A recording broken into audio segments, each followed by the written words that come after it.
where the mind is without fear and the head is held high, where knowledge is free.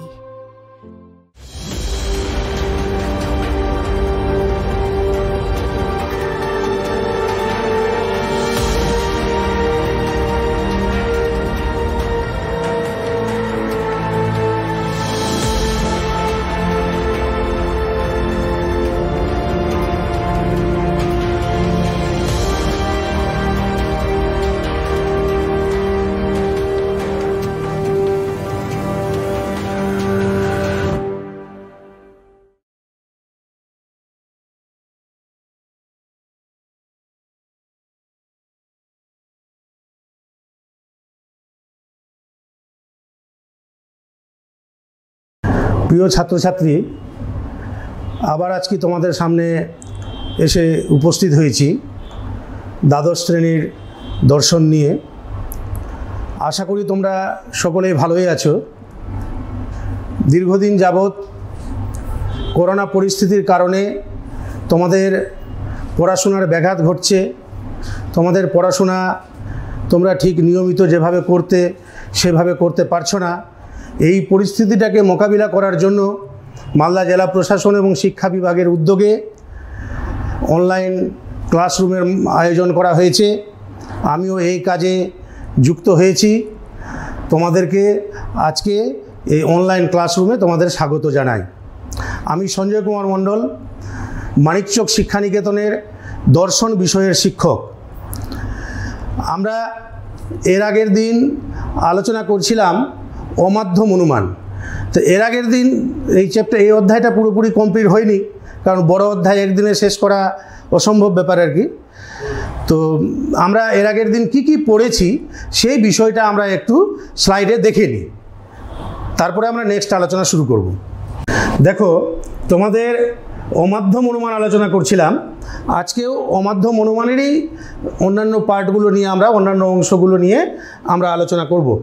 তো এর আগের দিন যতটা আলোচনা করেছিলাম আমরা একটু দেখে নিই কী আলোচনা করেছিলাম। অমাধ্যম অনুমান কাকে বলে, মাধ্যম অনুমান কাকে বলে, অমাধ্যম এবং মাধ্যম অনুমানের সাদৃশ্য আলোচনা করেছিলাম। মনে পড়ছে এগুলো? তো তোমরা নিশ্চয়ই এগুলো পড়েছো বাড়িতে ভালো করে। অমাধ্যম ও মাধ্যম অনুমানের বৈসাদৃশ্য বা পার্থক্য, অমাধ্যম অনুমানের প্রকারভেদ, এগুলো আমরা আলোচনা করেছিলাম। আবর্তন সম্পর্কে আমরা জেনেছিলাম, আবর্তন কাকে বলে, আবর্তন কিভাবে করা হয়, উদ্দেশ্যপদকে বিধেয়পদ, বিধেয়পদকে উদ্দেশ্যপদ করে। এরপর আমরা আলোচনা করেছিলাম আবর্তনের নিয়ম। এখানে এই নিয়মগুলো ছকের সাহায্যে দেখানো হয়েছে। এগুলো তোমাদের মনে করানোর জন্য আমি একবার দেখিয়ে দিচ্ছি। এবার যে কোন বচনের আবর্তন কি হয়, এর আবর্তন আই, ই বচনের আবর্তন ই, আই বচনের আবর্তন আই, আর ও বচনের আবর্তন সম্ভব নয়, এইটুকু পর্যন্ত আমরা এর আগের দিন আলোচনা করেছিলাম। এরপরে আমরা আজকে যাব আবর্তনের প্রকারভেদ। আবর্তনকে দুটো ভাগে ভাগ করা হচ্ছে, সরল আবর্তন এবং অসরল আবর্তন। এইখান থেকে আমাদের আজকের আলোচনা শুরু হবে। তোমরা নিশ্চয়ই খাতা কলম নিয়ে বসেছো, যেগুলো তোমাদের পয়েন্ট আউট করা দরকার, লিখে নেওয়ার দরকার, তোমরা লিখে নিবে। এবার আমরা ডিটেলসে এই বিষয়গুলোকে ব্ল্যাকবোর্ডে আলোচনা করব। ছাত্রছাত্রী একটু লক্ষ্য রাখো, যেটা আমি স্লাইডে দেখালাম, যে আবর্তনকে দুটো ভাগে ভাগ করা হচ্ছে। একটা হচ্ছে সরল আবর্তন আর একটা হচ্ছে অসরল আবর্তন।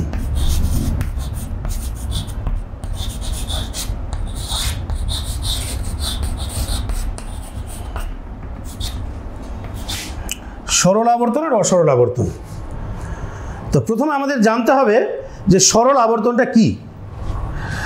তো সরল আবর্তন হচ্ছে, যে আমি একটু লিখে দিই, তোমরা পারলে লিখে নিবে আর কি। সরল আবর্তনটা যে আবর্তনে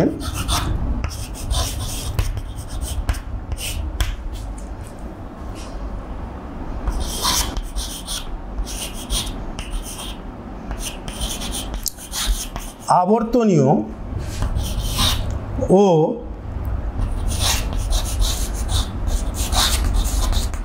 আবর্তিত বচনের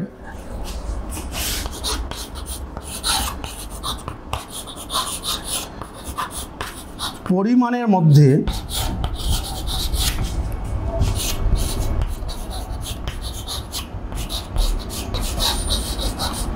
কোনো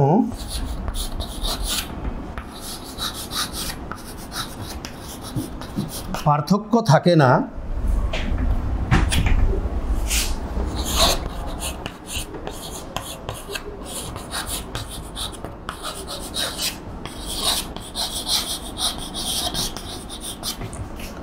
তাকে সরল আবর্তন বলে।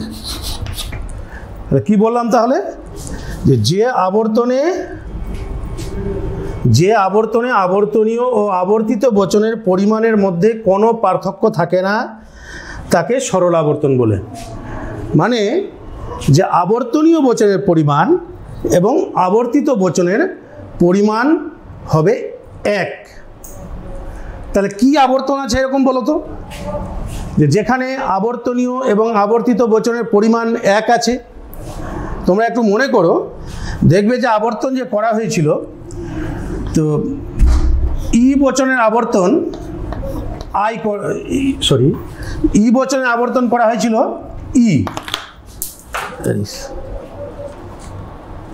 ই বচনের আবর্তন করা হয়েছিল ই, আর আই বচনের আবর্তন করা হয়েছিল আই। তো দেখো তো, এই দুটোর পরিমাণ এক আছে, দুটোই সার্বিক, আর এই দুটোই হচ্ছে বিশেষ।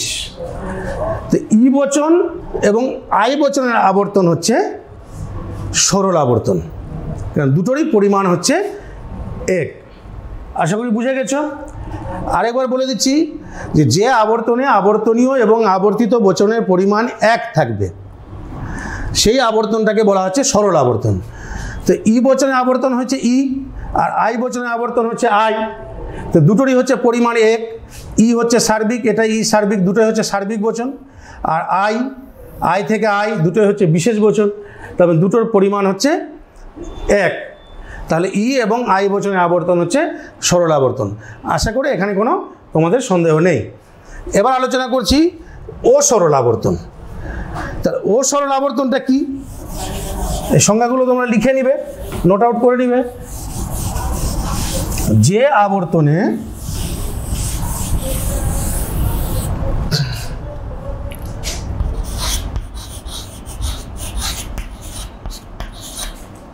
আবর্তিত বচনের পরিমাণ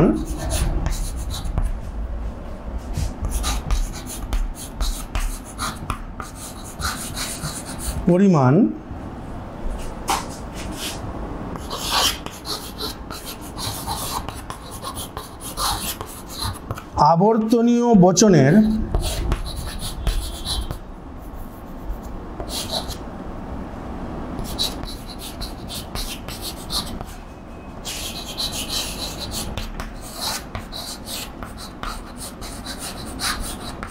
পরিমাণ অপেক্ষা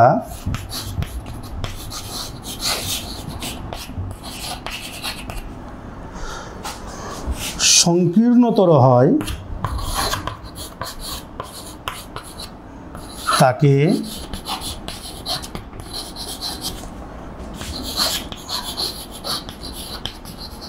অসরল আবর্তন বলে। কি বললাম তাহলে? অসরল আবর্তন কি হলো তাহলে? যে আবর্তনে আবর্তিত বচনের পরিমাণ আবর্তনীয় বচনের পরিমাণ অপেক্ষা সংকীর্ণতর হয় তাকে অসরল আবর্তন বলে। মানে আবর্তিত বচনের পরিমাণটা যেটা আমি আবর্তন করে পাচ্ছি, সেই আবর্তিত বচনের পরিমাণটা আবর্তনীয় বচনের পরিমাণ অপেক্ষা সংকীর্ণতর মানে ছোট হবে, তাকে বলা হচ্ছে অসরল আবর্তন। তো মনে করে দেখি যে কোন এমন আবর্তন আছে যার পরিমাণটা আবর্তনীয় বচনের পরিমাণ অপেক্ষা ছোট হচ্ছে বা সংকীর্ণ হচ্ছে। দেখো, এ বচনের আবর্তন হয়েছে আই। তো এ বচনের আবর্তনের যে পরিমাণ, এ বচনের যে পরিমাণ, এটা হচ্ছে সার্বিক আর এটা হচ্ছে বিশেষ। তো সার্বিক থেকে বিশেষ মানে এর থেকে এটা ছোট হয়েছে, এটা হচ্ছে বড়, এটা ছোট, তাহলে সংকীর্ণতর হয়েছে। তাহলে এ বচনের আবর্তনের পরিমাণ আবর্তন হচ্ছে অসরল আবর্তন। আর ও বচনের যেহেতু আবর্তন সম্ভবই হয় না, সেই কারণে এটা কোনো দলেই পড়ছে না। সরল আবর্তন এবং অসরল আবর্তন কোনো দলেই পড়ছে না, কারণ ও বচনে আবর্তন সম্ভব হয় না বলে। তাহলে কি হলো? তাহলে সরল আবর্তন কি? সরল আবর্তন কোন কোন বচনকে সরল আবর্তন? ই বচন এবং আই বচনের সরল আবর্তন সম্ভব, আর এ বচনের অসরল আবর্তন সম্ভব। ক্লিয়ার হয়েছে? বুঝতে পেরেছ? এই যে সরল আবর্তন, এই সরল আবর্তনকে আবার অন্য নামেও চিহ্নিত করা হয়। যেমন ধরো সম আবর্তন। সম আবর্তন যদি বলে তাহলে সেটা সরল আবর্তনই বুঝাবে। যদি বলা হয় অসীমায়িত আবর্তন, অসীমায়িত আবর্তন, তাহলে কিন্তু এটা সরল আবর্তন বুঝবে। ধরো কোশ্চিন দিয়ে দিল তোমাকে যে সম আবর্তন কাকে বলে বা অসীমায়িত আবর্তন কাকে বলে, তাহলে ওটা সরল আবর্তন লিখলেই হবে। কারণ সরল আবর্তন বলতেই সম আবর্তন এবং অসীমায়িত আবর্তনকে বোঝায়। একই রকমভাবে অসরল আবর্তনকে বলা হয় অসম আবর্তন।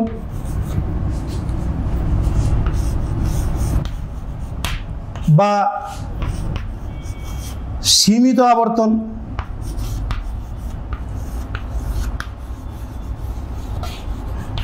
বা সীমাবদ্ধ আবর্তন।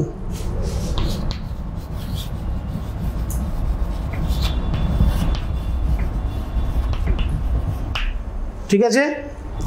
তাহলে অসরল আবর্তনকে কি বলা হচ্ছে? অসম আবর্তন বা সীমিত আবর্তন বা সীমাবদ্ধ আবর্তন। এটা কিন্তু একই, আলাদা নাম। তাহলে ছাত্রছাত্রীরা বলছি এই বিষয়টা তোমাদের আশা করি ক্লিয়ার হয়ে গেছে। তাহলে এখান থেকে কি কি হতে পারে? সরল আবর্তন কাকে বলে, অসরল আবর্তন কাকে বলে, সরল আবর্তনের কি কি নাম আছে? সম আবর্তন, অসীমায়িত আবর্তন। অসরল আবর্তনের আর কি কি নাম আছে? অসম আবর্তন, সীমিত আবর্তন বা সীমাবদ্ধ আবর্তন। কোন কোন বচনের সরল আবর্তন করা সম্ভব? ই বচন এবং আই বচন। আর কোন বচনে অসরল আবর্তন হয়? এ বচনের। এইটুকুটা ক্লিয়ার হয়ে গেছে তোমাদের।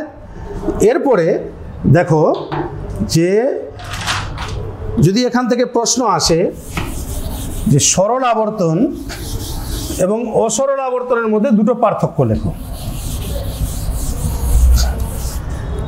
সরল আবর্তন এবং অসরল আবর্তনের মধ্যে পার্থক্য, দুটো পার্থক্য লেখো। তাহলে কি কি লিখবো? তাহলে আমি একটু মনে করো তো কি হতে পারে?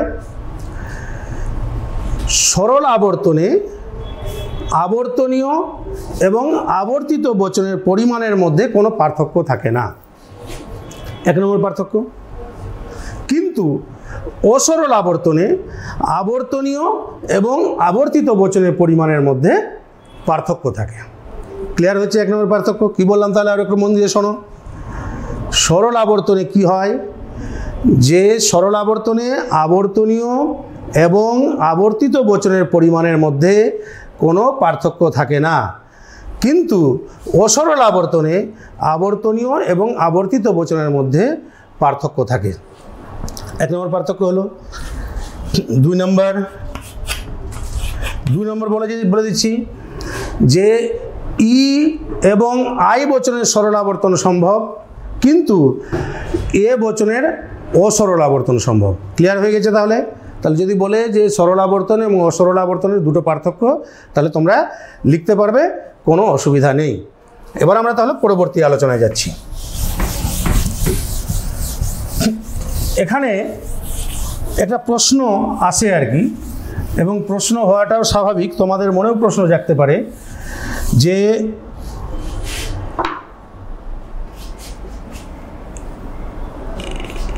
এ বচনের, ই বচনের এবং আই বচনের সরল আবর্তন সম্ভব হচ্ছে, কিন্তু এ বচনের সরল আবর্তন সম্ভব নয় কেন? এ বচনের সরল আবর্তন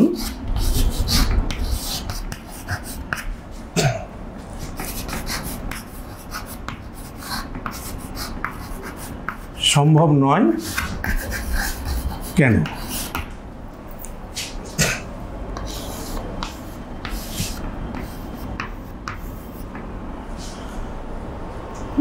সাধারণত এ বচনের সরল আবর্তন সম্ভব নয়, আমরা এ বচনকে যদি সরলভাবে আবর্তিত করার যদি চেষ্টা করি তাহলে কি হচ্ছে যে আবর্তনের নিয়ম লঙ্ঘিত হচ্ছে। কিভাবে নিয়ম লঙ্ঘিত হচ্ছে বা নিয়মটা লঙ্ঘন করছে সেই বিষয়টাকে যদি ভালোভাবে বুঝতে হয় তাহলে একটা উদাহরণের সাহায্যে বিষয়টিকে বোঝানো যেতে পারে।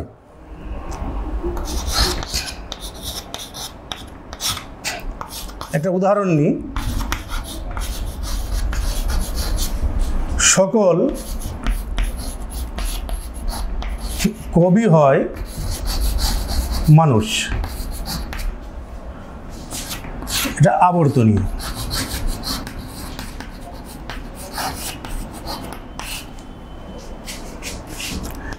আমরা জানি এ বচনে আবর্তন কি হয়, এ বচনে আবর্তন হয় আই, কিন্তু আমি যেহেতু সরল আবর্তন করার চেষ্টা করছি তাহলে এটার আবর্তনটা আই করব না, আমি আবর্তনটা এ করব। তাহলে কি দাঁড়াচ্ছে, তাহলে এ করলে সকল মানুষ হয় কবি, মানে আবর্তন উদ্দেশ্যটা বিধেয় হলো, বিধেয়টা উদ্দেশ্য হলো, এটা আমি আবর্তন করলাম। এটার আবর্তনটা আয় হতো কিন্তু আয় করলাম না, আমি সরল আবর্তনটা করে দেখছি হচ্ছে কি না বা কেন হচ্ছে না। তাহলে এখানে কি দাঁড়াচ্ছে দেখো, তো এটা এ বচন, এখানে এই পদটা ব্যাপ্য, মানুষ পদটা অব্যাপ্য। এটাও এ বচন, এখানে দেখো মানুষ পদটা ব্যাপ্য কিন্তু এটা অব্যাপ্য। আবর্তনের নিয়মগুলো আমি যদি একবার দেখি তাহলে কি দাঁড়াচ্ছে, আবর্তনের প্রথম নিয়মে কি ছিল যে আবর্তনীয় বচনে উদ্দেশ্য পদ, আবর্তিত বচনে বিদেহ পদ হবে, হয়েছে। দ্বিতীয় নিয়ম ছিল আবর্তনীয় বচনের বিদেহ পদ, আবর্তিত বচনে উদ্দেশ্য পদ হবে, তাই হয়েছে। তৃতীয় নিয়ম কি ছিল, আবর্তনীয় এবং আবর্তিত বচনে গুণ এক হবে, এখানেও কিন্তু গুণ তাই হয়েছে, এটা হয়ে আছে, এটাও হয়েছে। চতুর্থ নিয়ম কি ছিল, খুব ভাইটাল নিয়ম, গুরুত্বপূর্ণ নিয়ম, যে পদ আবর্তনীয় বচনে ব্যাপ্য হবে না সেই পদ আবর্তিত বচনে ব্যাপ্য হতে পারবে না।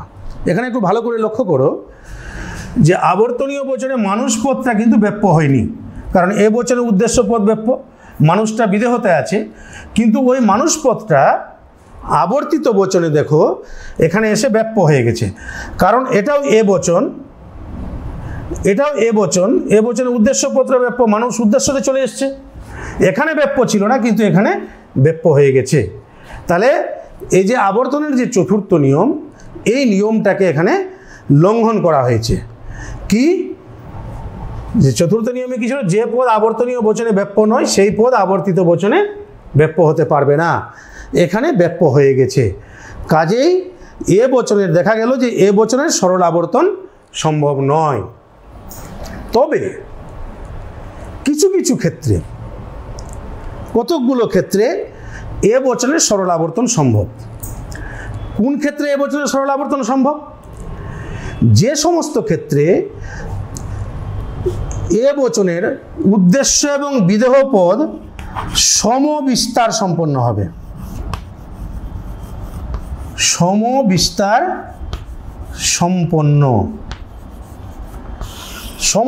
সম্পন্ন হবে, মানে উদ্দেশ্য পদ এবং বিদেহ পদের ব্যাপকতা সমান থাকবে।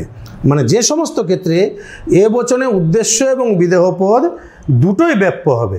তোমরা যখন ব্যাপ্যতা পড়েছিলে বচনের অধ্যায়ে দেখেছিলে যে এ বচনে উদ্দেশ্য পদ ব্যাপ্য, বিদেহ পদ অব্যাপ্য, কিন্তু কিছু কিছু ক্ষেত্রে এ বচনে উদ্দেশ্য পদ এবং বিদেহ পদ দুটোই ব্যাপ্য হয়।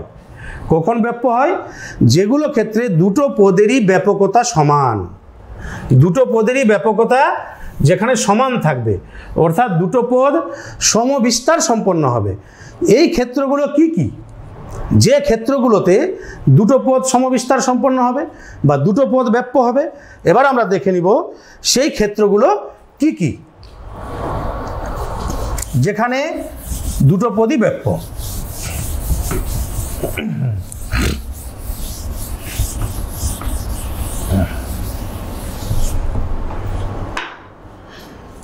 এক নম্বর ক্ষেত্র,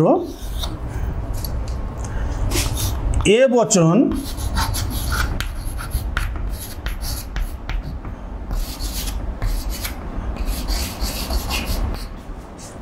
সংজ্ঞার্থ জ্ঞাপক হলে,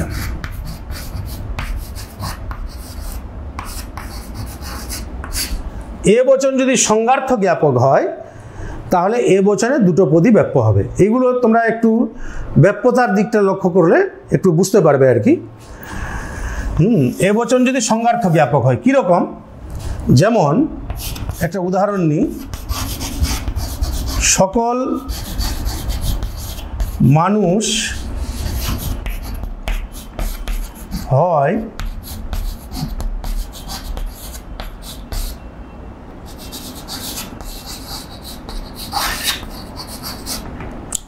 বিচার বুদ্ধিশীল জীব।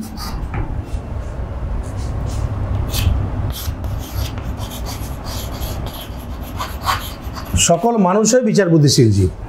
এখানে দেখো যে মানুষ আর বিচার বুদ্ধিশীল জীব এই দুটো পদ কিন্তু সমবিস্তার সম্পন্ন। এই দুটো পদের ব্যাপকতা কিন্তু সমান, কারণ বিচার বুদ্ধির ক্ষমতা একমাত্র মানুষেরই আছে। সব মানুষই বিচার বুদ্ধিশীল জীব। এই কারণে মানুষ পদের যা ব্যাপকতা এবং বিচার বুদ্ধিশীল পদের যে ব্যাপকতা দুটোই হচ্ছে সমান। এই কারণে কিন্তু এখানে দুটো পদই ব্যাপ্য। এই ক্ষেত্রে এরকম যদি থাকে, এ বচন যদি সংজ্ঞার্থ জ্ঞাপক হয়, তাহলে এই ক্ষেত্রে কিন্তু আমি আর এ বচনের আবর্তনটা আই করব না, এ বচনের আবর্তন করব এ। বুঝতে পেরেছ? তাহলে কি হবে? তাহলে সকল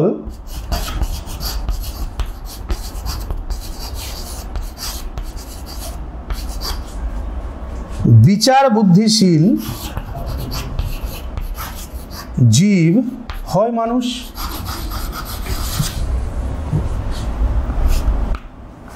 সকল বিচার বুদ্ধিশীল জীব হয় মানুষ। এখানে এই ক্ষেত্রে এসে দুটো পদ ব্যাপ্য, তার মানে এখানে কোনো নিয়ম লঙ্ঘন হচ্ছে না। উদ্দেশ্য পদ বিধেয় পদ হয়েছে, বিধেয় পদ উদ্দেশ্য পদ হয়েছে, ওখানেও দুটো পদ ব্যাপ্য, এখানেও দুটো পদ ব্যাপ্য। তাহলে এ বচন সংজ্ঞার্থ জ্ঞাপক হলে তাহলে তার আবর্তনটা আমরা আয় করব না। এটা কিন্তু মাথায় রাখবে যে সূত্র ধরে করে দিলে এ বচন আছে আমি আয় করে দিলাম, এইগুলো ক্ষেত্রে কিন্তু আয় করা যাবে না, এ করতে হবে। আরও কিছু বিষয় আছে, হ্যাঁ, আরও কিছু ক্ষেত্র আছে, যে ক্ষেত্রগুলো একটু দেখো। যে এ বচন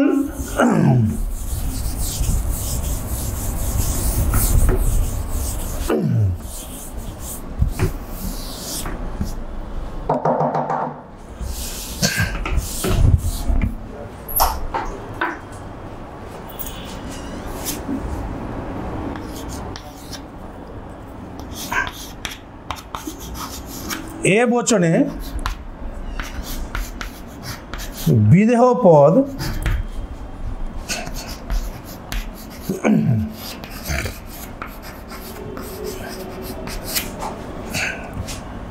উদ্দেশ্য পদের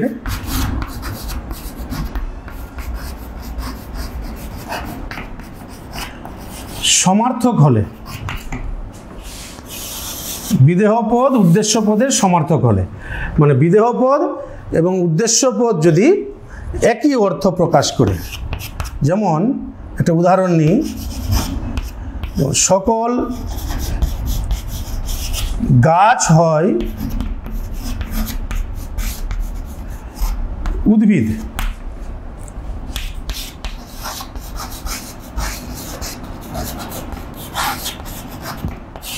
সকল গাছ হয় উদ্ভিদ।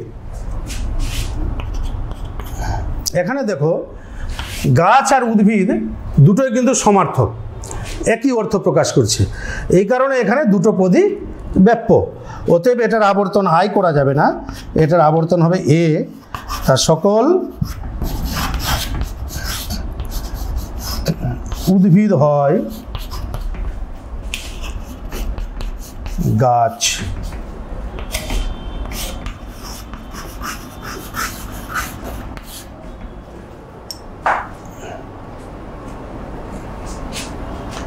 ঠিক আছে? তাহলে এখানেও তাহলে কি হচ্ছে? দুটো ব্যাপ্য। তাহলে এটার আবর্তন এ বচনের আবর্তন হবে এ।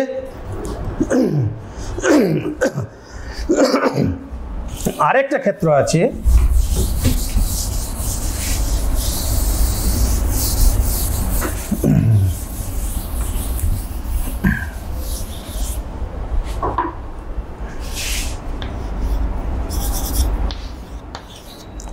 এ বচনে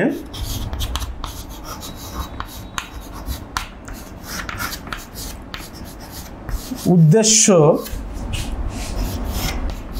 ও বিদেহ উভয়ই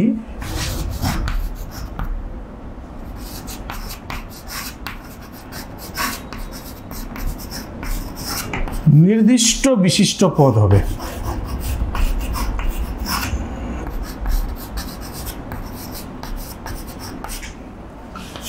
এ বচনে উদ্দেশ্য ও বিদেহ দুটা পদই হবে নির্দিষ্ট বিশিষ্ট পদ। এরকম উদাহরণ কি? যেমন হিমালয় হয়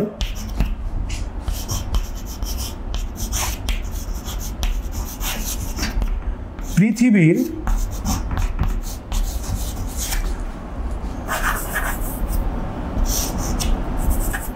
সর্বোচ্চ পর্বতমালা,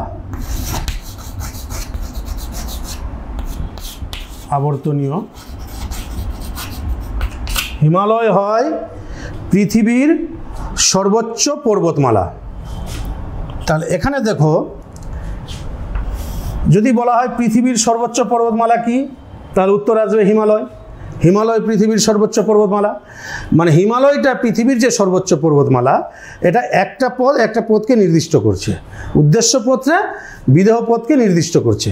অতএব এখানে দুটো পদই ব্যাপ্য, এই কারণে এটার আবর্তন আয় হবে না, এটার আবর্তন হবে এ। তাহলে কি লিখবো তাহলে আবর্তনটা? পৃথিবীর সর্বোচ্চ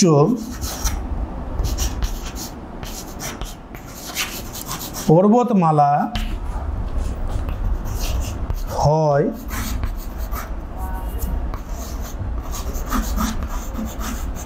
হিমালয়, আবর্তিত।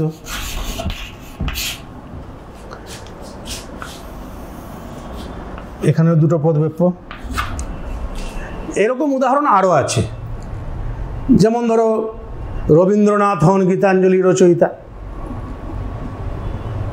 যেমন ত্রিভুজ হয় 3 বাহু বিশিষ্ট সামতলিক ক্ষেত্র, সকল প্রাণী হয় জীব।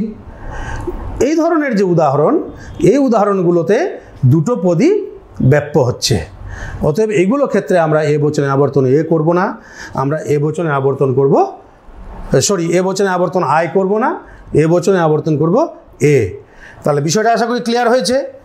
যদি তাহলে প্রশ্ন আসে, এটা প্রশ্ন আসলে 4 নম্বরের প্রশ্ন আসে, এ বচনে সরল আবর্তন সম্ভব নয় কেন, তাহলে কিভাবে উত্তর লিখবে? আশা করি বুঝে গেছো। আমি একটু শর্ট করে বলে দিই একটু আরও, যে কী হবে তাহলে। যে সাধারণত ক্ষেত্রে এ বচনের সরল আবর্তন সম্ভব নয়, কারণ এ বচনকে যদি সরল আবর্তন করা হয় তাহলে আবর্তনের নিয়মগুলো লঙ্ঘন করা হয়। এই কারণে এ বচনের সরল আবর্তন সম্বন্ধে একটা উদাহরণ নিয়ে বিষয়টাকে দেখিয়ে নিবে কীভাবে লঙ্ঘন করা হচ্ছে। তারপরে বলবে যে সাধারণ ক্ষেত্রে এ বচনের সরল আবর্তন সম্ভব নয়, তবে কতগুলো বিশেষ ক্ষেত্রে, যেখানে যে সমস্ত ক্ষেত্রে এ বচনের উদ্দেশ্য পদ এবং বিদেহ পদের ব্যাপকতা সমান, অর্থাৎ সমবিস্তার সম্পন্ন, অর্থাৎ যেসব ক্ষেত্রে এ বচনের উদ্দেশ্য এবং বিদেহ দুটো পদই ব্যাপ্য, সেই সমস্ত ক্ষেত্রে এ বচনের সরল আবর্তন সম্ভব। অন্য কোনো ক্ষেত্রে এ বচনের সরল আবর্তন সম্ভব নয়। এবার ওই 3টে উদাহরণ দিয়ে দেখিয়ে দিবে। এ বচন সংজ্ঞার্থ জ্ঞাপক হলে, এ বচন বিদেহ পদ উদ্দেশ্য পদে সমার্থক হলে, এ বচনে উদ্দেশ্য বিদেহ উভয় নির্দিষ্ট বিশিষ্ট পদ হলে এ বচনের সরল আবর্তন সম্ভব। এবার শেষে মন্তব্য লিখে দিবে যে এই 3টি ক্ষেত্র ছাড়া অন্য কোনো ক্ষেত্রে এ বচনের সরল আবর্তন সম্ভব নয়। ওকে, বুঝে গেছে এবার? এই প্রশ্নটা তাহলে তোমাদের কোনো অসুবিধা হওয়ার কথা নেই, বই থেকে আরও একটু ভালো করে পড়ে নিবে আর কি। এরপরে আমরা নেক্সট আলোচনায় চলে যাচ্ছি আর কি।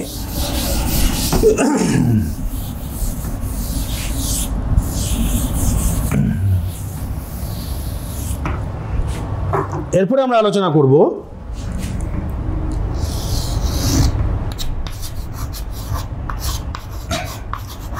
ও বচনের আবর্তন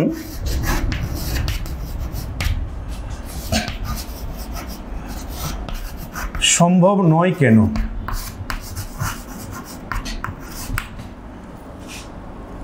এগুলো কিন্তু ছোট ছোট প্রশ্নগুলো কিন্তু আসে। ও বচনে আবর্তন সম্ভব নয় কেন?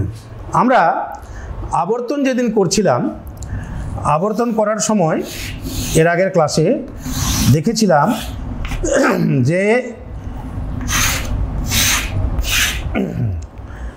এ বচনের আবর্তন হচ্ছে আই, ই বচনের আবর্তন হচ্ছে ই, আই বচনের আবর্তন হচ্ছে আই, ও বচনের আবর্তন সম্ভব নয়।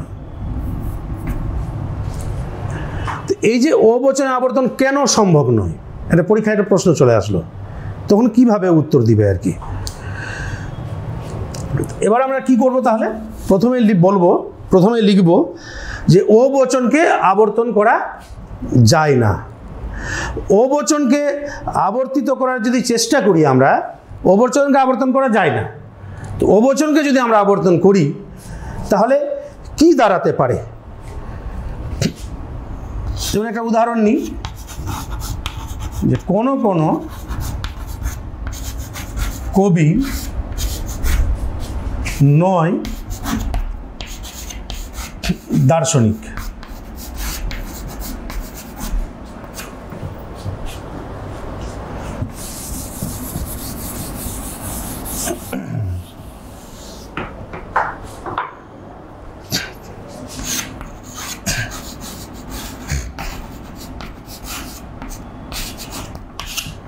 কোনো কবি নয় দার্শনিক, এটা ও বচন। এটাকে আমি আবর্তন করব। তো প্রথমে আমি এটাকে ও বচন করি। ও বচন যদি করি তাহলে কি দাঁড়াবে, যে কোনো এটা দার্শনিকরা চলে আসবে এদিকে, কোনো দার্শনিক নয় কবি। আবর্তিত ও বচনের আবর্তনটাকে ও করলাম। তাহলে কি হলো এখানে? দেখো তো, এখানে এটা ব্যাপ্য নয়, এটা ব্যাপ্য, আর এখানে এটা ব্যাপ্য নয়, এটা ব্যাপ্য, কারণ ও বচনে বিদেহ পদ ব্যাপ্য হয়। দেখো, প্রথম নিয়মটা উদ্দেশ্যটা বিদেহ হয়েছে, ঠিক আছে। দ্বিতীয় নিয়ম বিদেহটা উদ্দেশ্য হয়েছে, ঠিক আছে। তৃতীয় নিয়ম গুণ এক আছে, এখানে নয় আছে, এখানেও নয় আছে। চতুর্থ নিয়মটা এখানে লঙ্ঘন হয়েছে। চতুর্থ নিয়মকে এখানে মানা হয়নি। কেন হয়নি? যে দেখো একটু ভালো করে লক্ষ্য করে, যে এখানে কবি এখানে ব্যাপ্য হয়নি, কিন্তু এখানে এসে ব্যাপ্য হয়ে গেছে। তাহলে এই নিয়মটা মানলো না। তাহলে ও বচনে আবর্তন ও হচ্ছে না। তার মানে আমি যদি ও বচনে আবর্তন যদি আমি ও করি তাহলে ও হলো না, তাই তো? তাহলে এবার যদি আমি ই করি আর কি, ও বচনের আবর্তনকে ই যদি করি, তো কোনো নয়, কোনো দার্শনিক নয় কবি। তাহলে ই বচনে কি হচ্ছে দেখো, ই বচনে উভয় পদ ব্যাপ্য, এখানে ব্যাপ্য হয়ে যাচ্ছে, এখানেও কিন্তু ওই একই জিনিসই ঘটছে। চতুর্থ নিয়মটা লঙ্ঘন করছে আর কি। যে চতুর্থ নিয়মে বলা আছে যে পদ আবর্তনীয় বচনে ব্যাপ্য হবে না, সেই পদ আবর্তিত বচনে ব্যাপ্য হতে পারবে না, এই নিয়মটা। আরেকটা কি হচ্ছে, যে আবর্তিত বচন বলা হয়েছে কখনোই আবর্তনীয় বচন অপেক্ষা বেশি ব্যাপক হবে না, এখানে বেশি ব্যাপক হয়ে যাচ্ছে। এখানে কোনো আছে, এখানে কোনো আছে। তাহলে ও বচনে আবর্তন আমি যদি ই করি তাহলে ইও হচ্ছে না, তাই তো? এবার অন্য কোনো আবর্তন করা যায় কিনা? এবার ও বচনে আবর্তন আমি যদি এ বচন করি, ধরে নাও, তাহলে এ বচনের গুণটা কি হচ্ছে, হয়ে যাবে, কারণ সদর্থক বচন এ বচন। তাহলে এখানে কি হচ্ছে, তৃতীয় নিয়মটা লঙ্ঘন হয়ে যাচ্ছে। তৃতীয় নিয়মে বলা আছে আবর্তনীয় বচন এবং আবর্তিত বচন দুটো বচনে গুণের কোনো পরিবর্তন করা যাবে না। দুটো বচনের গুণ এক থাকবে, কিন্তু এখানে গুণের পরিবর্তন হয়ে যাচ্ছে। তাহলে কি দাঁড়াচ্ছে, ও বচনে আবর্তন যদি আমি এ করি তাহলে এও হচ্ছে না। এবার ও বচনে আবর্তন যদি আমি আই করি, আই করলে কি হবে? আই করলেও কিন্তু একই জিনিস হবে। আই বচনের গুণ কিন্তু হয়, এখানেও কিন্তু গুণের নিয়মটা লঙ্ঘন করছে। তাহলে আই বচনও হচ্ছে না। তাহলে ও বচনে আবর্তন আমি যাই করি না কেন, ও বচনের আবর্তন সম্ভব হবে না।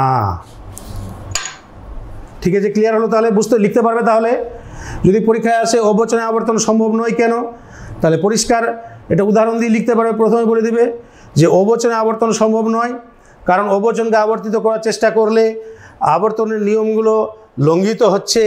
নিচে উদাহরণের সাহায্যে বিষয়টি বোঝানো হলো। এই উদাহরণগুলো দিয়ে ধীরে ধীরে একটা একটা করে দেখিয়ে দিতে হবে যে কেন কোন কোন ক্ষেত্রে সম্ভব হচ্ছে না।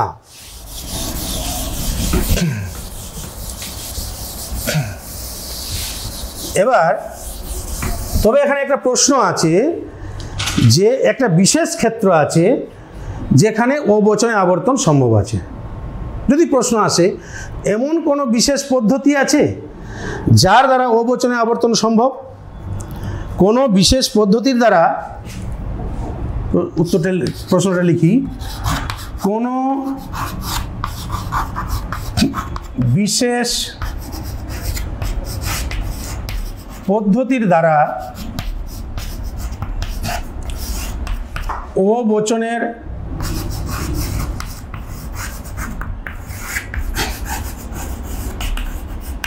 আবর্তন কি সম্ভব? সাধারণ ক্ষেত্রে ও বচনে আবর্তন সম্ভব নয়, যেটা আমরা একটু আগে দেখলাম। কারণ ও বচনে আবর্তন করার চেষ্টা করলে কোথাও তৃতীয় নিয়ম লঙ্ঘিত হচ্ছে, কোথাও চতুর্থ নিয়ম লঙ্ঘিত হচ্ছে। তো এমন কোনো পদ্ধতি আছে কি? কোনো যুক্তিবিজ্ঞানী একটা বিশেষ পদ্ধতির কথা বলেছেন, সেই পদ্ধতিতে আবর্তন করা যেতে পারে। সেটাকে বলা হয় নিষেধমূলক আবর্তন।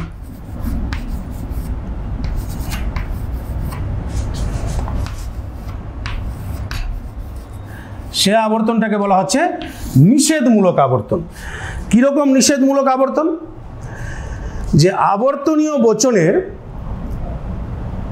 যে নঙর্থক চিহ্নটিকে বিদেহের সঙ্গে যুক্ত করে সেই বচনটিকে আই বচনে রূপান্তরিত করে সেই আই বচনটাকে আবার আবর্তনের সাধারণ নিয়ম অনুসারে আবর্তন করাকে বলা হচ্ছে নিষেধমূলক আবর্তন পদ্ধতি। ক্লিয়ার বুঝাতে পারলাম?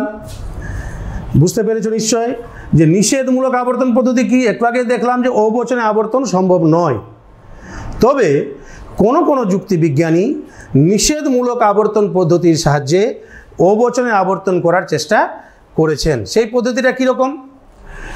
যে সেই পদ্ধতিটা হচ্ছে, যেমন ধরো ও বচনে একটা উদাহরণ নিই। একটু আগে যে উদাহরণটা লিখেছিলাম ওটাই লিখি। কোনো কবি নয় দার্শনিক।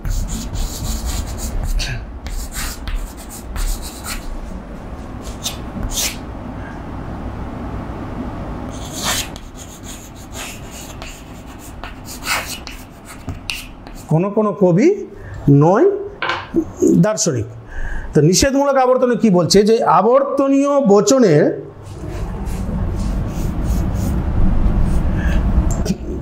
যে নঙর্থক চিহ্ন নয়, এই নঙর্থক চিহ্নটাকে কি করছে? বিদেহের সঙ্গে যুক্ত করে দিচ্ছে। বিদেহের সঙ্গে যুক্ত করে নঙর্থক চিহ্নটাকে উঠিয়ে দিচ্ছে এবং তখন বচনটা সেটা আই বচনে রূপান্তরিত করছে। বচনটাকে আই বচনে রূপান্তরিত করে সেই আই বচনটাকে আবার আবর্তনের নিয়ম অনুসারে সেটাকে আবর্তন করছে আর কি। কীরকম? ওকে করা হলো আই, কোনো কবি হয়, নয়টাকে করে দেওয়া হয়, আর এই নয়টাকে দার্শনিকের সঙ্গে যুক্ত করে দেওয়া হলো ও দার্শনিক।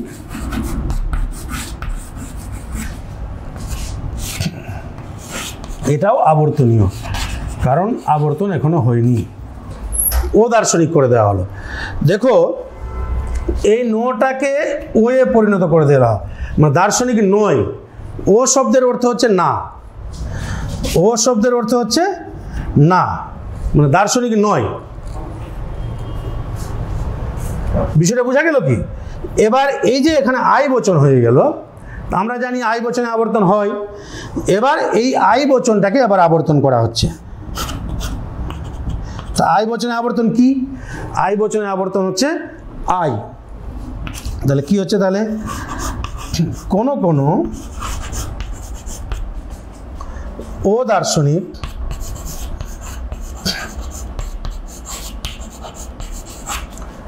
হয় কবি।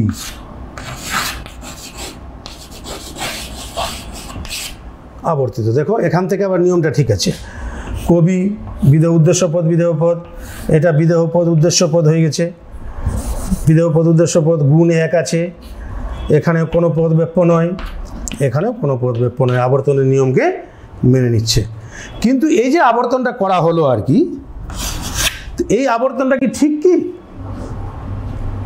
আবর্তন তো আমার আই বচনে আবর্তন করতে দেওয়া হয়নি, আবর্তন করতে দেওয়া হয়েছিল ও বচনে আবর্তন। এই কারণে অন্যান্য যুক্তিবিজ্ঞানীরা এই আবর্তনটাকে ঠিক আবর্তন বলে মনে করেন না। কেন মনে করেন না? যে তারা ও বচনের সঙ্গে মিলিয়ে দেখছে। ও বচনের সঙ্গে মিলিয়ে দেখছে কি দাঁড়াচ্ছে? যে ও বচনে কবি ছিল উদ্দেশ্য পদ, এখানে বিদেহ পদ হয়েছে, ঠিক আছে এটা। কিন্তু যে বিদেহ পদ দার্শনিক ছিল, দার্শনিকটা হয়ে গেছে ও দার্শনিক। তার মানে এই যে দ্বিতীয় নিয়মটা কিন্তু এখানে মানা হয়নি, দার্শনিকটা ও দার্শনিক হয়ে গেছে। তারপরে আবর্তনীয় বচনের যে গুণ আর আবর্তিত বচনের গুণ কিন্তু এক হয়নি। আবর্তনের নিয়ম আছে আবর্তনীয় বচন এবং আবর্তিত বচনের গুণ এক থাকবে, কিন্তু এখানে গুণ এক নয়, গুণটা আলাদা আছে। কাজেই যে দেখা যাচ্ছে কি, যে নিষেধমূলক আবর্তন পদ্ধতির সাহায্যে আবর্তন করলে আবর্তনের দ্বিতীয় এবং তৃতীয় নিয়ম লঙ্ঘিত হচ্ছে। এই কারণে এই আবর্তনটাকে ঠিক আবর্তন বলা হচ্ছে না। ক্লিয়ার? বুঝে গেছো? এরপরে নেক্সট আবর্তন, আর একটা প্রশ্ন আলোচনা করব, আবর্তন কমপ্লিট করব।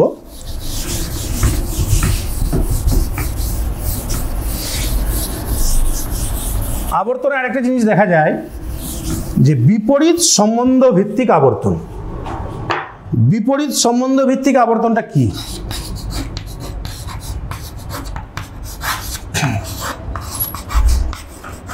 বিপরীত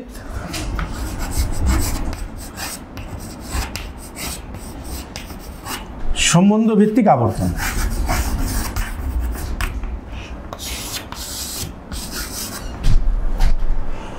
বিপরীত সম্বন্ধ ভিত্তিক আবর্তন হচ্ছে যে আবর্তনে উদ্দেশ্য বিদেহ পদের সম্বন্ধের পরিবর্তন ঘটিয়ে আবর্তন প্রক্রিয়া সম্পন্ন করা হয়, তাকে বলা হচ্ছে বিপরীত সম্বন্ধ ভিত্তিক আবর্তন। একটু লিখে দিচ্ছি, সংজ্ঞাটা দেখে নাও। যে আবর্তনে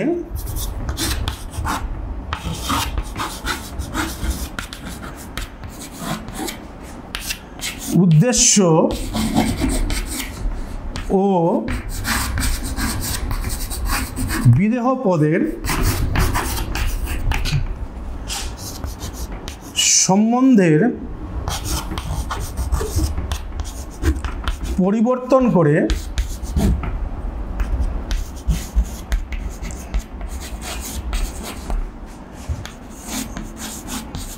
আবর্তন করা হয়,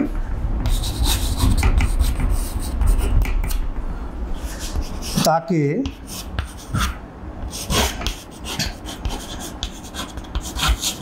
বিপরীত সম্বন্ধ ভিত্তিক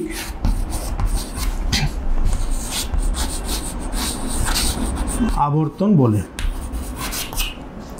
কি বলা হচ্ছে? উদ্দেশ্য আর বিদেহ পদের সম্বন্ধের পরিবর্তন করে, সম্বন্ধটাকে পরিবর্তন করা হচ্ছে। এই সম্বন্ধের পরিবর্তন করে আবর্তন করা হয়, এই কারণে একে বলা হচ্ছে বিপরীত সম্বন্ধ ভিত্তিক আবর্তন। কীরকম ভাবে? যেমন ধরে যদি বলা হয়, যেমন মা ও মেয়ে, মাকে করে দেওয়া হলো মেয়ে। যেমন গুরু ও শিষ্য, যেমন পিতা ও পুত্র, ইত্যাদি, যে সম্বন্ধের পরিবর্তনটা ঘটিয়ে আবর্তন করা হচ্ছে। এরকম উদাহরণ একটা নেওয়া যাক, উদাহরণ দিয়ে আমরা দেখে নিই বিপরীত সম্বন্ধ ভিত্তিক আবর্তনের। যেমন গীতা হয় মিতার মেয়ে,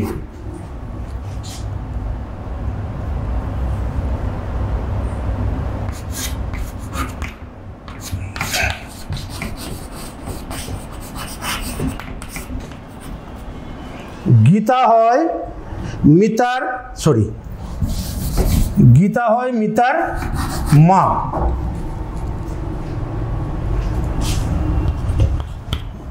এবার এটাকে আবর্তন কি করছে, যে মিতা হয় উদ্দেশ্য, বিদেহটাকে উদ্দেশ্য আনছে।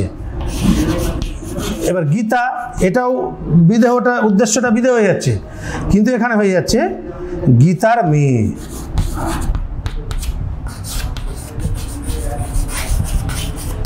দেখো যে কি হলো তাহলে,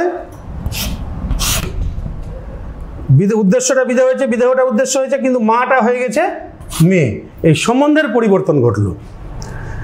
তাহলে ক্লিয়ার বোঝা গেল। তাহলে এবার আমরা প্রজেক্টরের মাধ্যমে এর কিছু আর উদাহরণটা দেখে নিই আমরা কিভাবে সম্বন্ধের পরিবর্তন ঘটিয়ে আবর্তনটা হচ্ছে। যে বিপরীত সম্বন্ধ ভিত্তিক আবর্তন, যেটা ওখানে উদাহরণ দিলাম, যে গীতা হয় মিতার মা, মিতা হয় গীতার মেয়ে। এইরকম আরও সিমিলার কিছু উদাহরণ এখানে দেখে নাও। যে দশরথ হন রামচন্দ্রের পিতা, এটাকে কি করছে, রামচন্দ্র হন দশরথের পুত্র। শেক্সপিয়ার হন ওথেলোর স্রষ্টা, ওথেলো হন শেক্সপিয়ারের সৃষ্টি।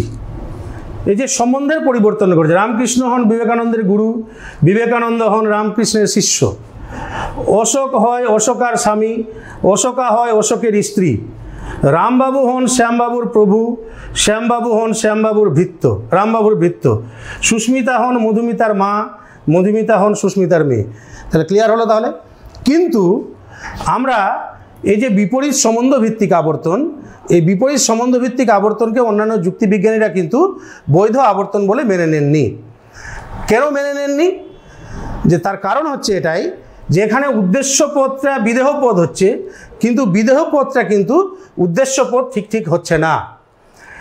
আর কি হচ্ছে, গুণ এক থাকলেও এখানে শুধু সার্বিক বচন হচ্ছে, এক্ষেত্রে অন্য বচন হচ্ছে না শুধু। আর বিপরীত সম্বন্ধ ভিত্তিক আবর্তনের ক্ষেত্রে আমরা লক্ষ্য করেছি যে এই বিপরীত সম্বন্ধ ভিত্তিক আবর্তন একমাত্র বাস্তব অভিজ্ঞতা থাকলেই কিন্তু এটা সম্ভব। কিন্তু অবরোহ যুক্তিবিজ্ঞানে বাস্তব অভিজ্ঞতার কোনো মূল্য নেই, বস্তুগত ভিত্তির কোনো মূল্য নেই, এখানে আকারগত ভিত্তি হচ্ছে মূল কথা। তাহলে কি বললাম, তাহলে বিপরীত সম্বন্ধ ভিত্তিক আবর্তন কিছু ক্ষেত্রে করা গেলেও এটাকে সব অন্যান্য যুক্তিবিজ্ঞানীরা সব ক্ষেত্রে মেনে নেননি, এটা সঠিক আবর্তন পদ্ধতি নয়। এরপরে আমরা নেক্সট আলোচনা যাব। এরপরে আমরা যেটা নেক্সট আলোচনা করব বিবর্তন। তাহলে প্রথমে আমরা জানবো যে বিবর্তনটা কি। দেখো, যে একটু আমি লিখে দিচ্ছি ব্ল্যাকবোর্ডের সংজ্ঞাটা, তোমরা একটু ভালো করে লক্ষ্য করে নাও, দরকার পড়ে লিখে নিবে। যে অবরোহমূলক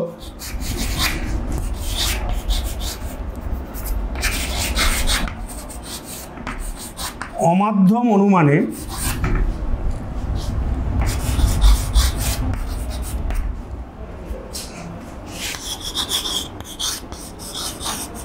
যুক্তিবাক্যের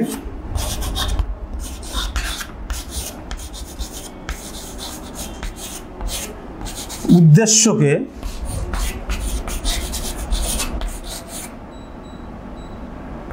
সিদ্ধান্তের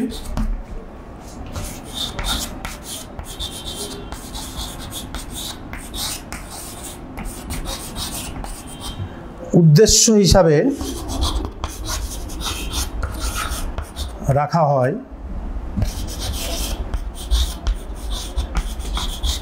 যুক্তিবাক্যের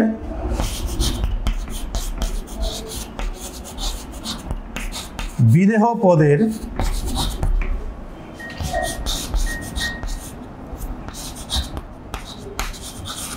বিরুদ্ধ পদকে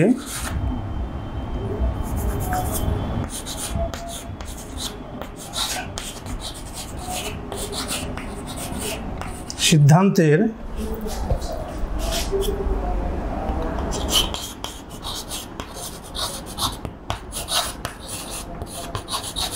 বিধেয় হিসাবে রাখা হয়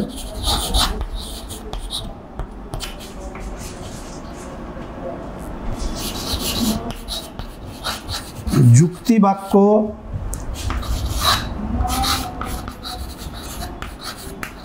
সিদ্ধান্তের মধ্যে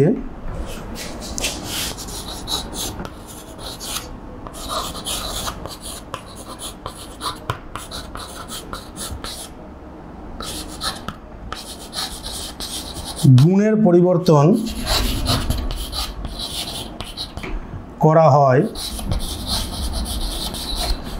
কিন্তু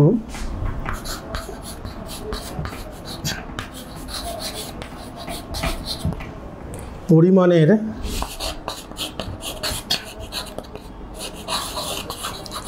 পরিবর্তন করা হয় না, তাকে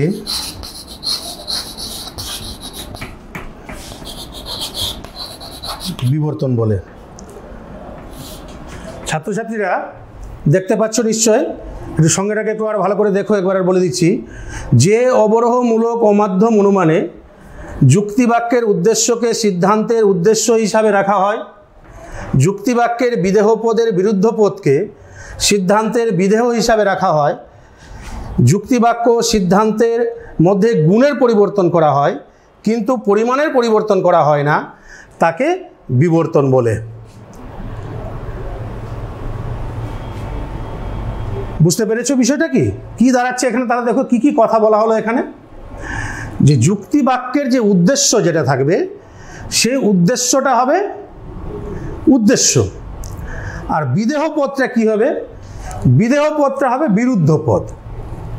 আর কি হবে? গুণের পরিবর্তন হবে, অর্থাৎ গুণ যদি হাঁ হয় তাহলে না হবে, যুক্তিবাক্যে যদি হাঁ হয় তাহলে সিদ্ধান্তে না হবে, আর যুক্তিবাক্য যদি না থাকে তাহলে সিদ্ধান্ত হাঁ হবে। আর পরিমাণ একই থাকবে, অর্থাৎ যুক্তিবাক্য যদি সার্বিক হয় তাহলে সিদ্ধান্তও সার্বিক হবে, আর যুক্তিবাক্য যদি বিশেষ হয় তাহলে সিদ্ধান্ত বিশেষ হবে। এবার বিষয়টাকে একটু উদাহরণের সাহায্যে একটু দেখে নিই আমরা যে কীরকম।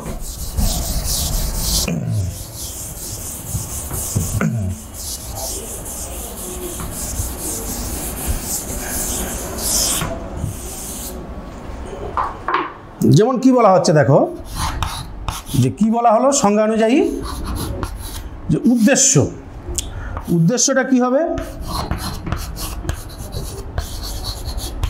উদ্দেশ্য হবে। আর বিদেহটা কি হবে? বিদেহ হবে, কিন্তু সেটা বিরুদ্ধ পদ হবে, ও যুক্ত হবে।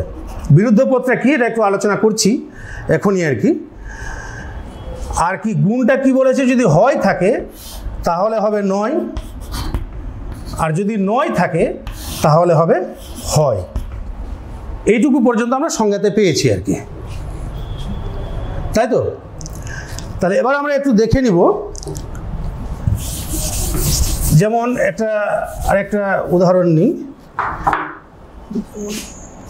যেমন ধরো, সকল মানুষ হয় মরণশীল।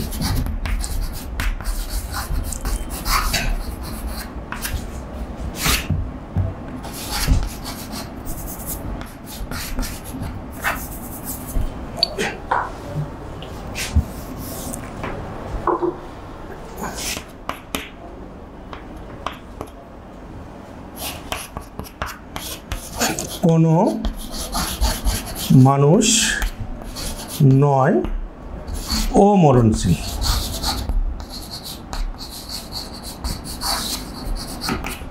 দেখো এখানে উদ্দেশ্য পদ, বিদেহ পদটা বিরুদ্ধ পদ হলো ও যুক্ত হয়ে, আর গুণটা পরিবর্তন হলো। তো গুণটা যদি পরিবর্তন হয় আর পরিমাণ যদি এক থাকে তাহলে এটা এ থেকে হবে ই। কিন্তু আমরা দেখে নেব এই যে অমরণশীল হলো, এটা যে বিরুদ্ধ পদ, বিরুদ্ধ পদটা কি?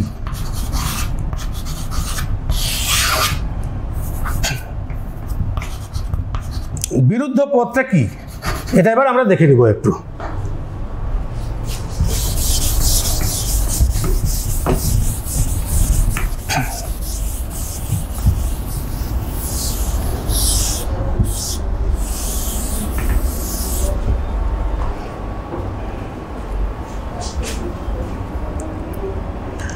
আচ্ছা, প্রথমে একটু বলে নিই যে পদটা কি বলা হয়, যে উদ্দেশ্য পদ বা বিদেহ পদ, একটা পদ কাকে বলে আর কি।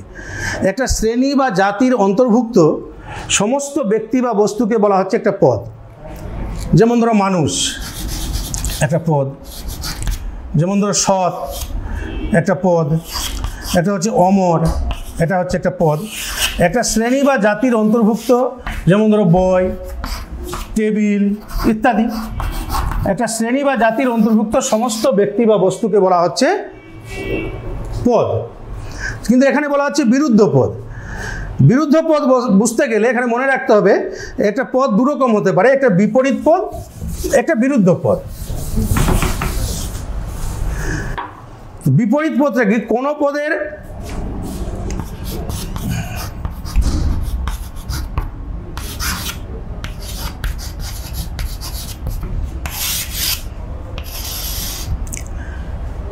বিপরীত অর্থযুক্ত কোনো পদকে বলা হচ্ছে বিপরীত পদ। বিপরীত অর্থযুক্ত যেমন ধরো হতে পারে যে সৎ, অসৎ, মানুষ, যেমন ধরো সাদা, কালো, বিপরীত অর্থযুক্ত পদ।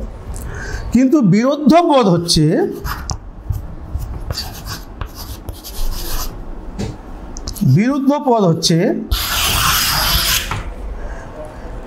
কোনো পদের বা কোনো বিপরীত পদের সমষ্টিকে, কোনো পদের সকল বিপরীত পদের সমষ্টিকে। একটু বলছি, লিখে নাও, যে কোনো পদের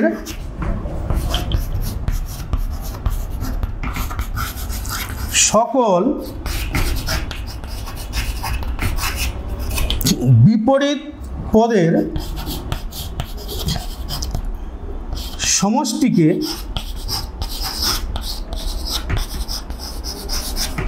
বলা হয় বিরুদ্ধ পদ।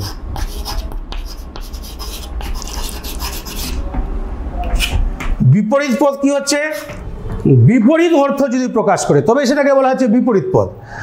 আর কোন পদের সকল বিপরীত পদের সমষ্টিকে, বিপরীত পদ যতগুলো আছে সবটাকে নিয়ে বলা হচ্ছে বিরুদ্ধ পদ।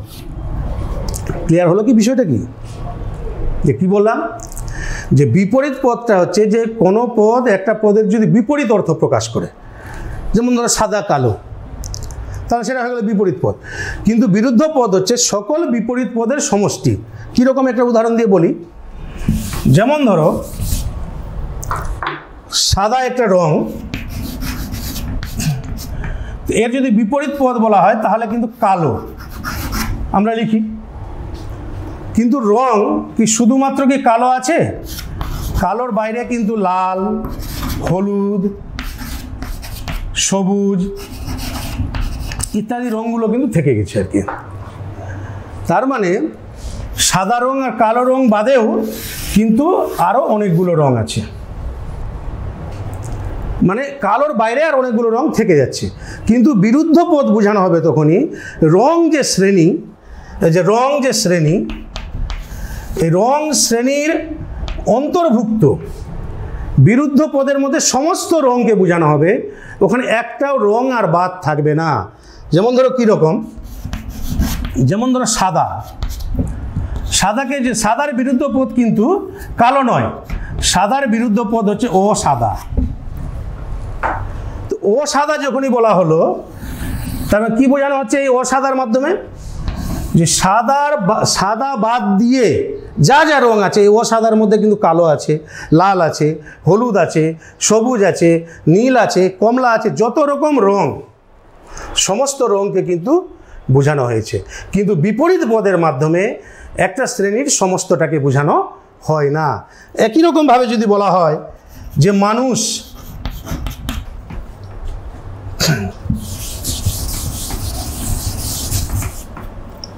তাহলে এর বিরুদ্ধ পদ হচ্ছে ও মানুষ। ঠিক আছে, যেমন যদি বলা হয় সৎ, তাহলে হবে অসৎ। যদি থাকে অসৎ, তাহলে সেগুলোর ক্ষেত্রে কি হবে? ও অসৎ, তার মানে ও যুক্ত হচ্ছে, তবে ও অসৎ হয়ে গেল। এখানে আবার একটা প্রশ্ন আছে, এই যে এখানে দুটো ও হয়ে গেল, ও অসৎ। তো এখানে একটা নিয়ম আছে, ল অফ ডাবল নেগেশন আর কি, হ্যাঁ, ল অফ ডাবল নেগেশন। এই নিয়ম অনুসারে এই যে দুটো ও, এই দুটো ওকে আমি বাদ দিয়ে দিতে পারি, দুটো না। এই যে ল অফ ডাবল নেগেশন, দুটো না, দ্বি নিষেধক বলা হয় পদ্ধতি আর কি। এই দুটোকে বাদ দিয়ে তখন আমি অসতের বিরুদ্ধ পদটা সৎ করব। ক্লিয়ার হয়েছে তাহলে? এবং তোমরা যদি পরীক্ষায় ধরো ও অসৎ যদি লিখে দাও, তাহলে কিন্তু ভুল হবে না, ভুল হবে না। কেউ যদি লিখে দেয় যে ও অসৎ, তাহলেও কিন্তু সেক্ষেত্রে ভুল হবে না। কিন্তু আমি বলবো যে ও অসৎ না লিখে সৎ লিখবে আর কি। তাহলে ক্লিয়ার হয়েছে তাহলে এটুকু, যে বিপরীত পদ কি আর বিরুদ্ধ পদ কি। এবার আমরা যে বিভিন্ন বচনের আবর্তনগুলো কি কি হচ্ছে, সেই আবর্তনগুলো করব। তা আবর্তন করার আগে, সরি ভুল বললাম, আবর্তন না বিবর্তন। তো সেই বিবর্তন করার আগে বিবর্তনের নিয়মগুলোকে আমরা একটু দেখে নিই আর কি।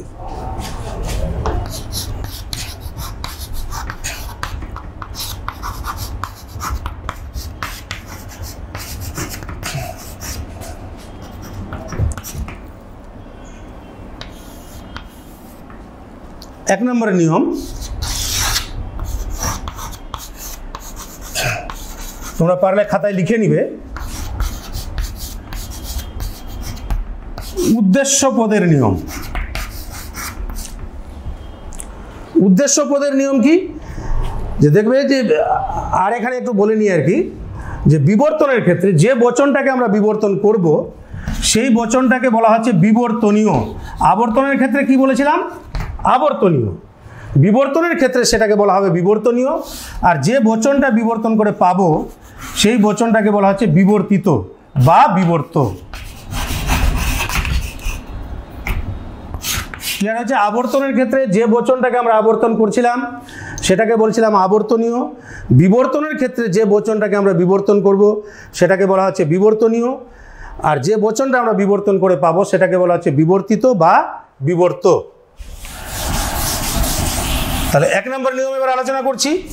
এক নম্বর নিয়ম যে কি বলছে, উদ্দেশ্য পদের নিয়ম।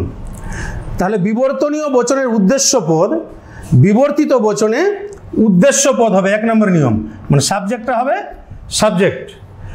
বিবর্তনীয় বচনে লিখে নাও তোমরা দরকার পড়লে, এটা লিখে নিবে যে বিবর্তনীয় বচনের উদ্দেশ্য পদ, বিবর্তিত বচনে উদ্দেশ্য পদ হবে। দুই নাম্বার, বিদেহ পদের নিয়ম।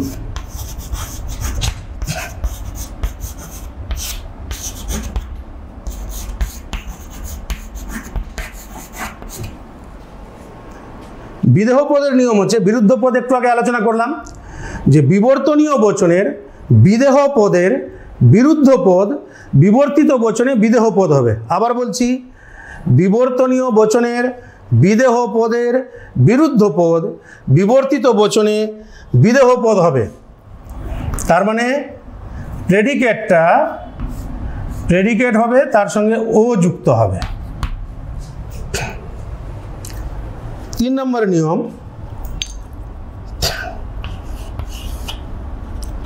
হচ্ছে গুণের নিয়ম।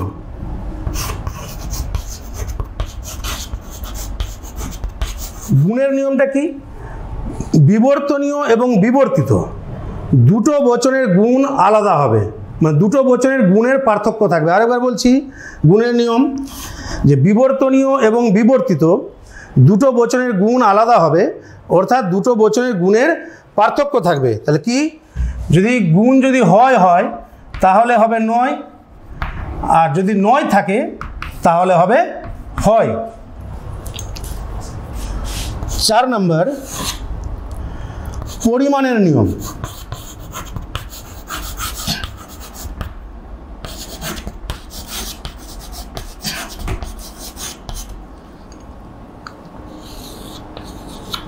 পরিমাণের নিয়মটা হচ্ছে যে বিবর্তনীয় ও বিবর্তিত দুটো বচনের পরিমাণ এক হবে।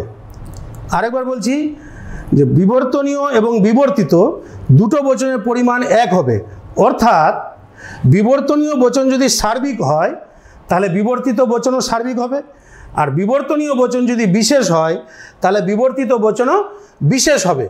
তাহলে কি বললাম, যদি বিবর্তনীয় বচন যদি সার্বিক হয় তাহলে বিবর্তিত বচন হবে সার্বিক, আর বিবর্তনীয় বচন যদি বিশেষ হয় তাহলে বিবর্তিত বচনও হবে বিশেষ। 5 নম্বর নিয়ম,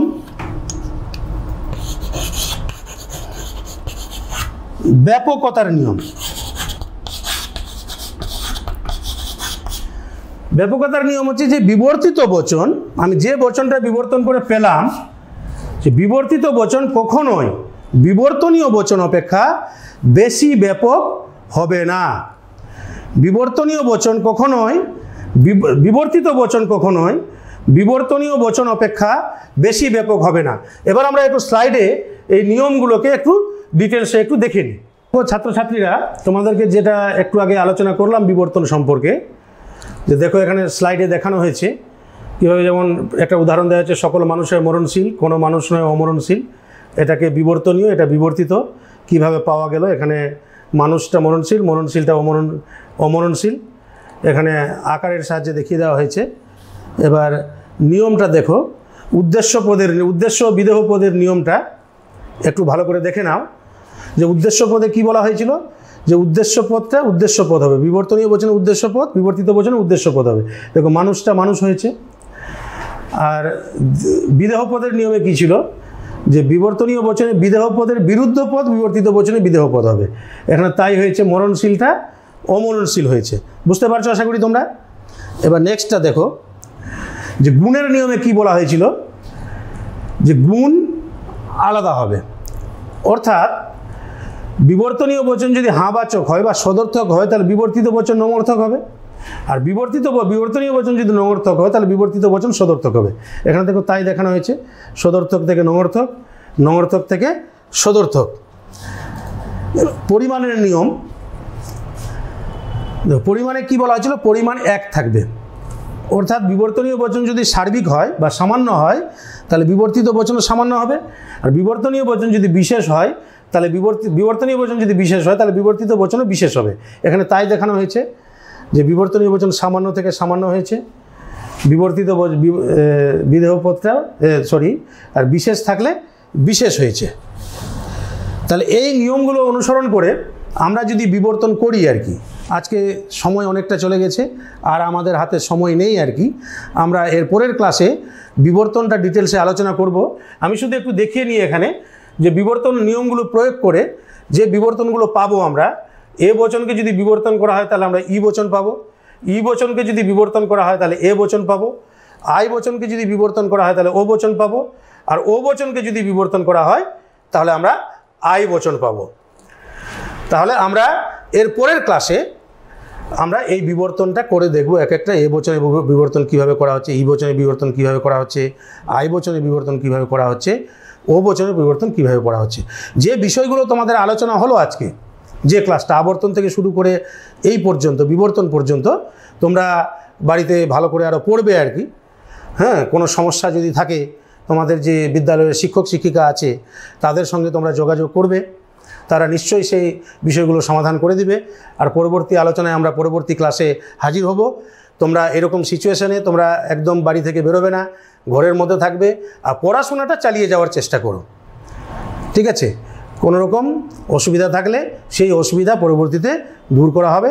তোমরা সবাই ভালো থেকো, সুস্থ থেকো, ধন্যবাদ।